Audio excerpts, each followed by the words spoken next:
So let's start out with your introduction. Zachary, tell us who you are and where you're located, and how long you've been involved in the work. Yeah, so my name is Zach Walston. I'm a physical therapist and the National Director of Quality and Research with PT Solutions Physical Therapy. So I'm based out of the Atlanta market. I live in a suburb, Marietta, Georgia. Our practice, our headquarters overlooks the Braves Stadium. So that's where I spend a good amount of time.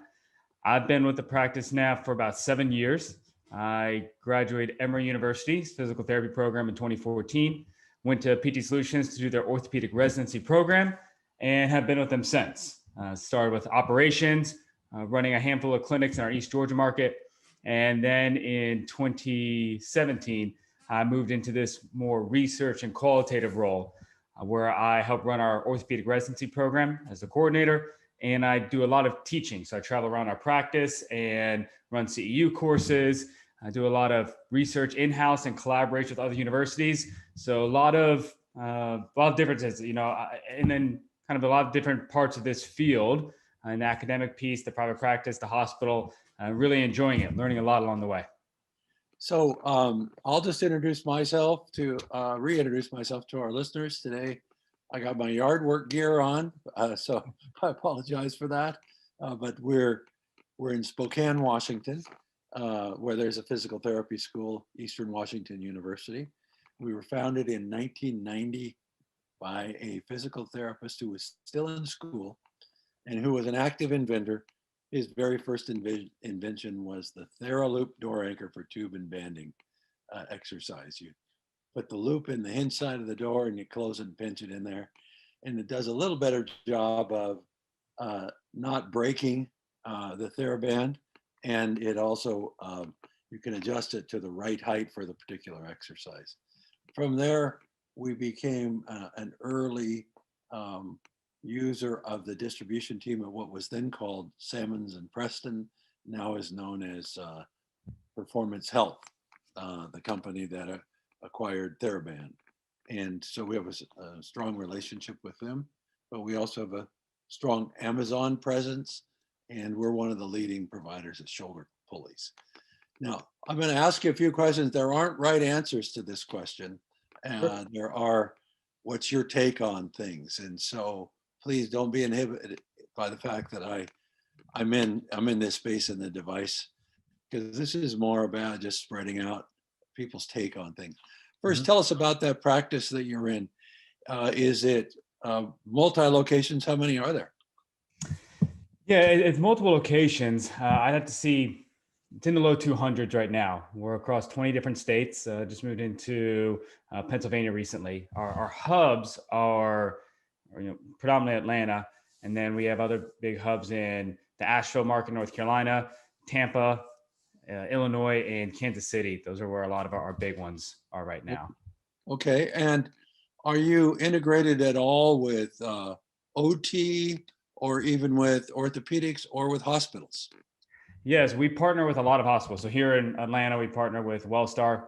We're partnered with a lot of different Adventist health systems. So we have OTs on staff. We have speech language pathologists, a lot of athletic trainers that work in school systems. But we are predominantly physical therapy, but sometimes it could be misleading being called PT Solutions because we are a whole gambit really of rehab professionals. And are you privately owned, or is there a group of PTs that own it, or is it investor owned, or kind of what's the background there? Yeah, predominantly PT owned. We do have private investors for private equity as well, but it is predominantly physical therapy owned and physical therapy operated as well. So our entire management team, most of our executive team are all physical therapists. Well, we're still in the pandemic. I wonder, we've run a number of interviews based on how did the pandemic change your practice.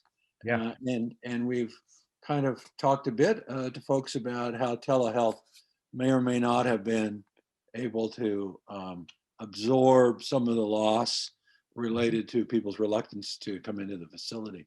Can you talk about that a little bit? Yeah, telehealth was a big part of it. I was on the task force to help roll it out.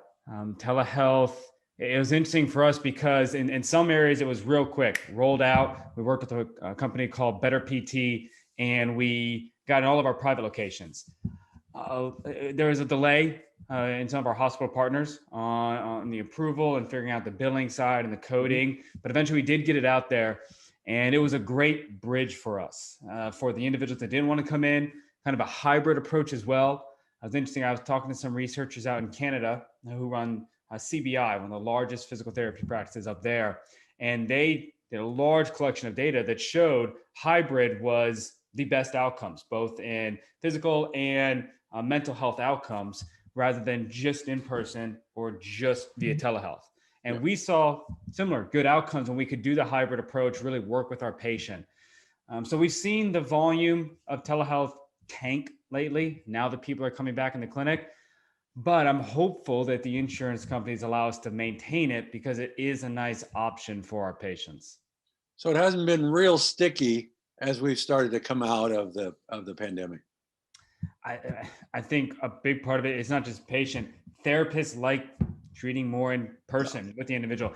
Doing the telehealth, it can be exhausting, and doing 8 straight sessions and having to be on. And the thing is, everyone's kind of Zoom fatigued right now. Yeah. And we crave that in-person communication. So if we can have that in the clinic, you're not going to see us pushing someone to do telehealth. Yeah.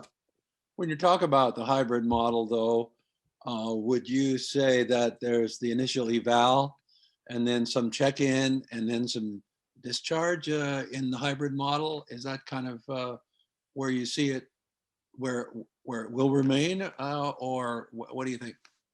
I think it can be really helpful when you have scheduling conflicts. So instead of a cancellation, let's say you have, last minute that you have, something with a child sporting event or traffic or work project. And then, hey, I can quickly jump on and do a 20, 30-minute session, have conversation. If you have the resources at home that you don't need to go through all the exercises in the clinic, if you have transportation issues. So because we're partnering with hospitals, in all those hospital-based clinics, we are able to treat Medicaid patients. Mm-hmm. And there's a lot of transportation challenges often associated with individuals on Medicaid, or if it's in more rural populations. We work in a lot of rural markets. So like we're out in London, Kentucky, and a lot of people have no idea where that is. And there might be some transportation challenges there. And so I think telehealth can help solve a lot of those issues and give patients more options. All right. And so when you're into that Medicaid group, you're also into what is our sweet spot in the population. I mean, you said you're right outside the Braves Stadium, and those are fun guys to work on, I'm sure, because they're really performance oriented. Hey. But we find the bulk of the shoulder patients are between 60 and 85 years old, maybe even 55 and 85 years old. Sure. And things are just wearing out, or they've suffered a fall, Right. but more often than not. Does that match up with your experience as well? Yeah, I mean, I definitely think it matches up. It matches more rural-based populations. We see it as well. And depending on locations, we have a more heavy Medicare, Medicaid population in our Florida clinics. Just demographically, that's typically what we're going to see. If you go to, our more in the perimeter clinics that are within the perimeter of Atlanta, within 285, it's typically a younger population, a different demographic. And so it depends on location but we see it all throughout the practice. Yeah, Atlanta has to be an interesting place right now because not only are you the big airline hub, but you're seeing technology start to flourish there. And then you got the mainline Coca-Colas and those sorts of things. Do you get involved with any of those larger companies doing work for their manufacturing distribution plants at all? We're not with any of them. We will work with a lot of different events with local sporting. So we work with the Atlanta Braves. We work with Georgia Tech, and Georgia sponsors for them, and we'll do events around their campus and working with some of their athletes. And so that's, I think, where more of our focus has been in the market, is more on the athlete side. We really started this practice, one of the big parts of it, in Acworth, Georgia, which is, technically our first clinic was Eufaula, Alabama. We really built out of Acworth, and it was all in triathlons. That was a big emphasis of ours. We had a running store, a bike fitting store, And No, athletics is kind of at the heart of where this practice was built off of.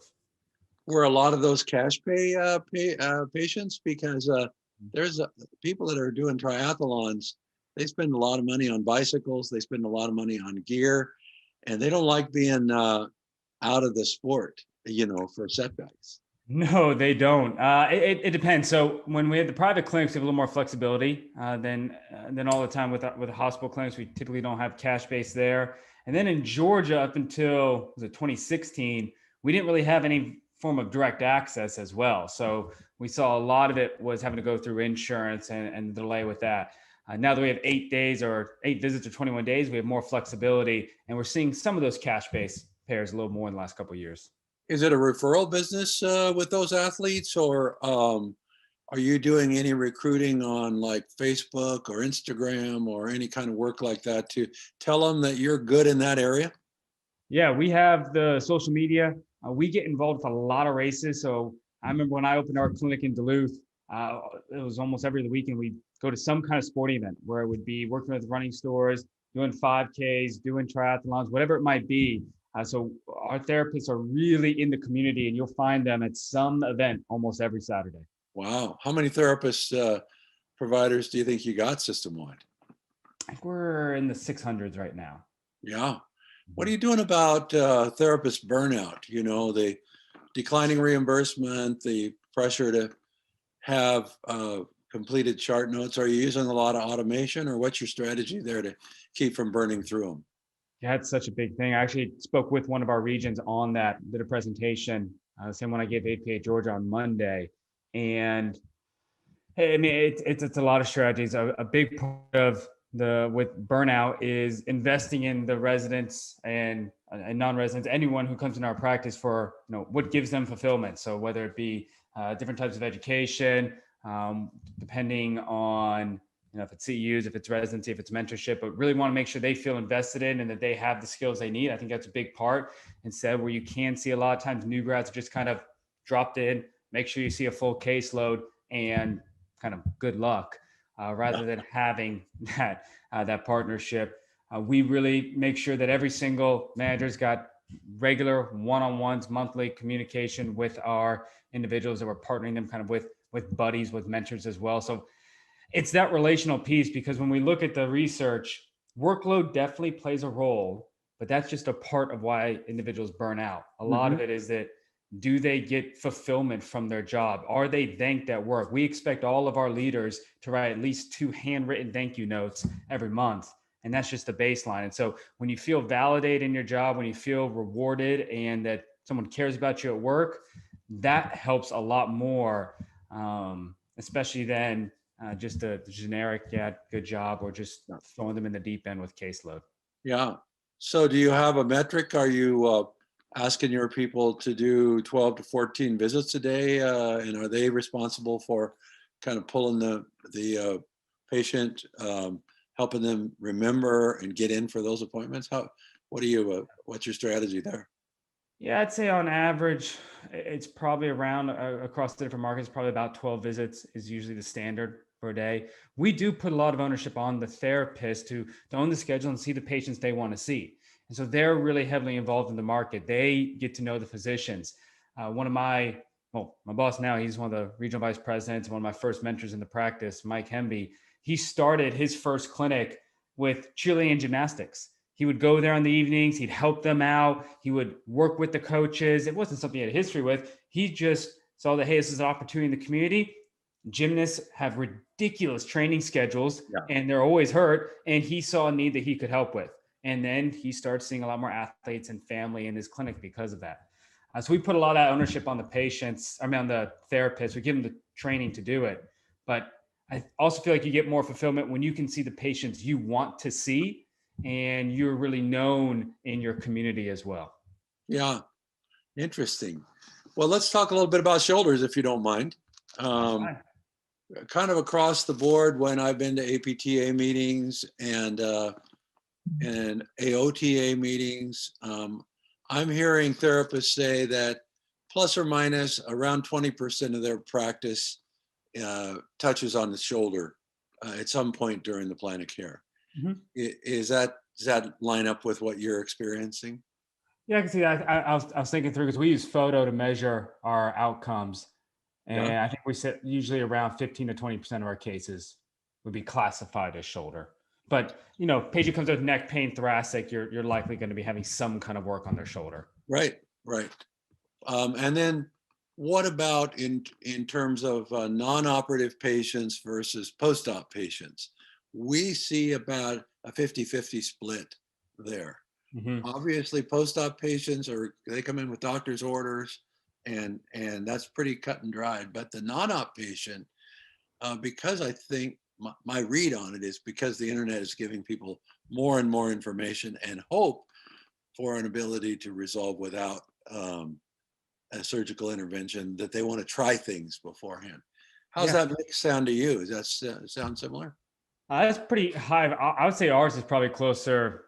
Again, region does matter, but maybe 80% non-operative. We see a lot more non-operative. I think part of it could also be just the relationships or a lot of the models you see. I think a lot of the operative ones go into physician-owned practices, physician-owned physical therapy Yeah. practices.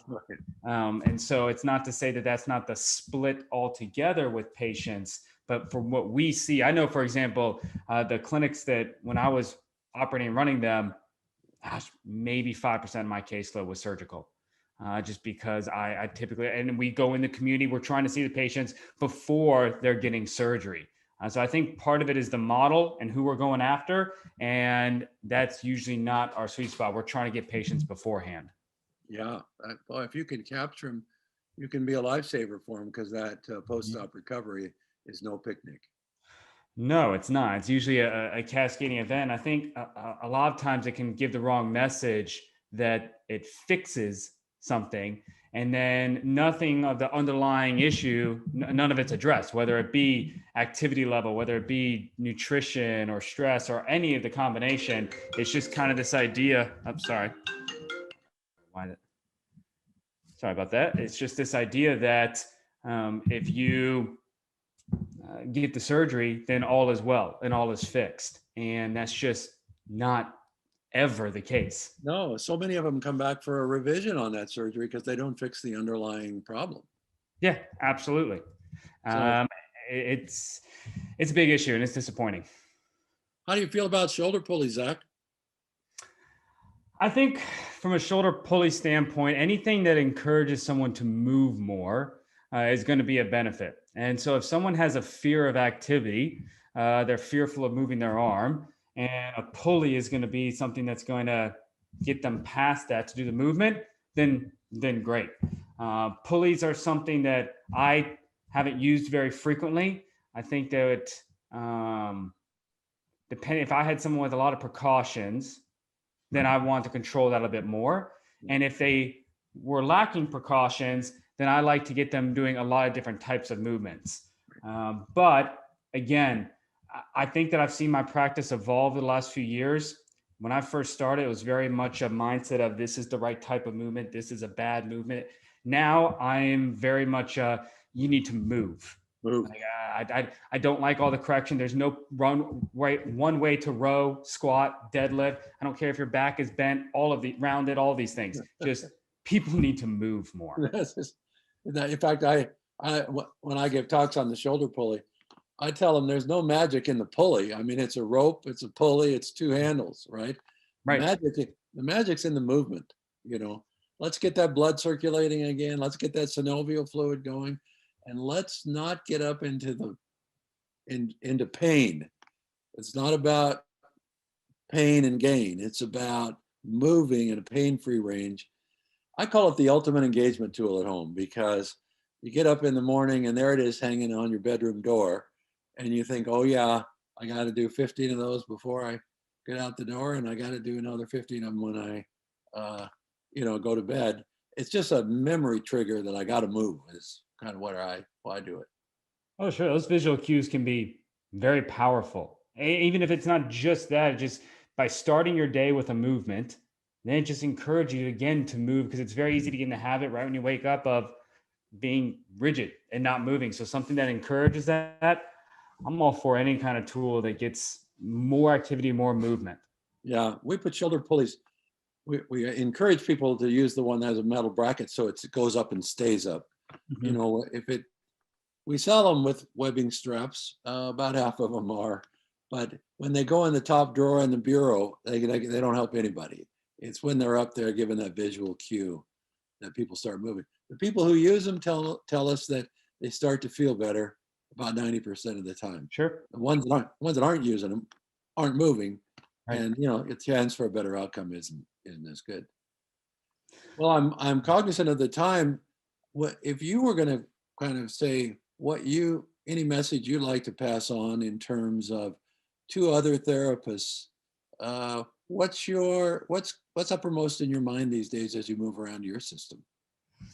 Ah, to pick one thing. I think I kind of alluded to it there.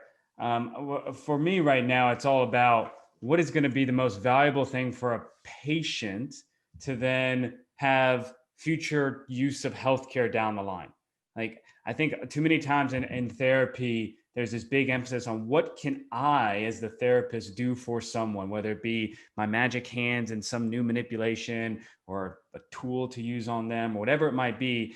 And it's looking for the short-term outlook of I got you better. You're now good in this short term. Your pain and disability score is lower, and not looking at the outlook of is this individual the next time they feel pain, because you can't get rid of pain. Pain's part of our life. When Right. they feel it 6 weeks later, are they going to go, oh, shoot, I guess the therapist didn't fix it. I'm going to have to try something else. Or are they going to say, oh, yeah, we talked about this. This is a part of life. Okay, I'm going to keep moving. I'm going to be active. Maybe I'll do a couple different exercises, or I'll just take it easy for a day, but not lay on the bed. That then helps us all in this healthcare get healthier, better. It might hit the professional pride a little bit that you're not fixing them. But to me, that's number one right now is that we got to get away from low value interventions and we got to help people move and look at the long term outlook. Yeah, I think it's key to get them engaged in their own outcome, Oh, as yeah. opposed to just saying, well, the doctor did, because what you see on the back end is the doctor didn't do it right. The therapist didn't do it right. The therapist hurt me, you know.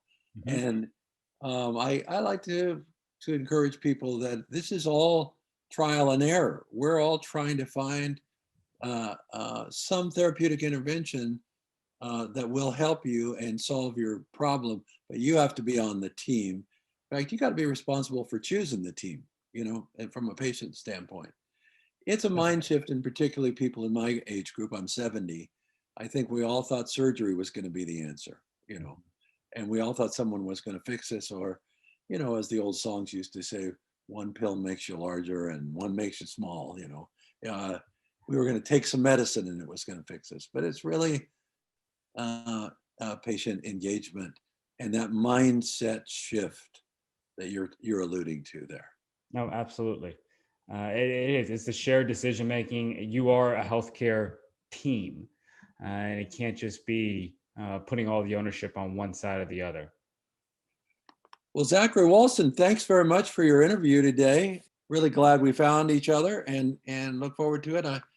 You know, I'll nudge you a little with my shoulder pulleys and give you a few things we're doing on the grip-free end of things for patients that get some underlying pain when they grip, and also a neutral handle pulley we've just come out with, so we're not aggravating impingements issues when they're doing shoulder pulley exercise. But I think bottom line, we both agree, the key is to move. Yep. And if we can do anything to encourage patients to move in a pain-free range, the better it is for all parties. Absolutely. All right. Thank you very much. All right. Thanks. Y'all have a good one. Bye now.